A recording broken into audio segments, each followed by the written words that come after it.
港人向來以注重健康見稱，但係公共運動場就嚴重不足。其中康文署因應屯門人口急增，早喺2008年就向屯門區議會提出喺第16區增建一個標準運動場。2017年施政報告更加將計劃納入體育及康樂設施5年計劃，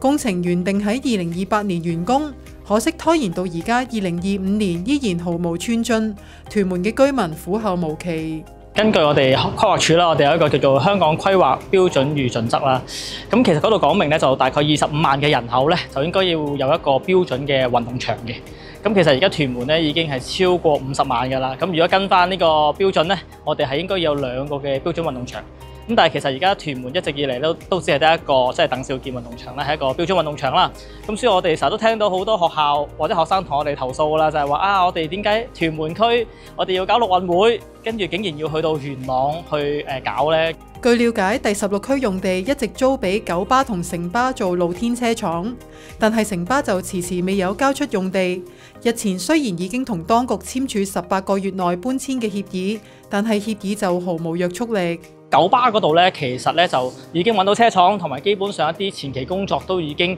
解決咗㗎啦。咁佢哋咧就答應咗政府咧，就會喺下年度，即係26年嘅第一季咧，就可以將呢笪土地咧還翻俾政府㗎啦。咁而家嗰個重要嗰個卡住咗個位咧，就係城巴嗰邊個車廠。咁因為政府之前咧其實揾過一笪地俾佢嘅，但係嗰笪地咧就啱啱揾完俾佢之後咧，可能嚟緊咧嗰笪地咧就會起11號幹線。於是咧就要再揾多笪地，咁而家已經再揾咗另一笪地啦，喺河街嗰邊。咁喺嗰笪地嗰度咧，後尾又發覺喺地下裏邊咧有唔同嘅問題啦，即係下邊有咁多渠，上面又要起咁重，大家都知道啦，即係起巴士車廠嗰個承重都好緊要。咁樣點樣解決裏邊個技術上面嘅問題咧？地政就話已經同城巴簽一份文件㗎啦。咁喺嗰份文件裏邊咧，佢就話城巴咧係答應咧喺18個月之內就會將呢笪土地咧歸還翻俾政府。咁啊，但係我哋當然就開心啦，聽到呢個消息。咁但係我哋其實都有啲同事會問翻地政嘅代表，咁如果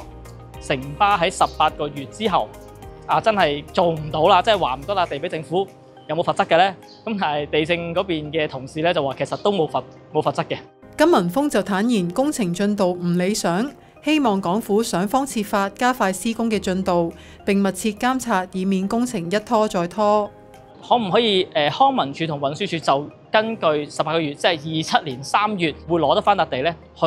預先做一啲前期嘅工程，可以加快成個嘅進度。咁呢個咧就係我哋區議會希望喺監察政府啦，同埋同政府商討之餘咧，睇下有冇咩方法咧，都俾啲意見政府喺成個16區運動場嘅起嗰個建築成個程序上面咧，可以加快。